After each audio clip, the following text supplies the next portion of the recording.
એકલો બેઠો કંટાળો આવે, ટાઈમ જ નથી જાતો.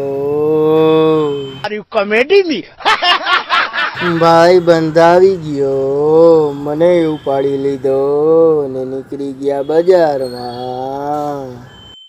जलवा है हमारा. નાસ્તો કરવા આવ્યા, પણ નાસ્તો કરવાની ઉધારમાં ના પાડી એટલે અમે ત્યાંથી નીકળી ગયા. આ ભાઈને જામીન રાખતા હતા, પણ હવે ચા પી લઈ એટલે ચા પીવા આવી ગયા. हाँ ये कर लो पहले. ચા પી લીધી ને ફાકી ભાઈબંધના ખાતે લઈ લીધી ને ભાઈબંધે મારા મોઢા સામું જોઈને કહી દીધું, मैं थूकता हूँ तेरी सूरत पे. ફોલોવર્સ મને મળવા આવ્યો, આવીને મને રામ રામ કર્યા. जलवा है हमारा. પાછા જ્યાં હતા ત્યાં આવીને બેસી ગયા. અને તમે બધા લાઈક કોમેન્ટ ને ફોલો કરી દેજો, કેમ કે તમારી દયાથી અમારે 1 મિલિયન કમ્પ્લીટ થઈ ગયા.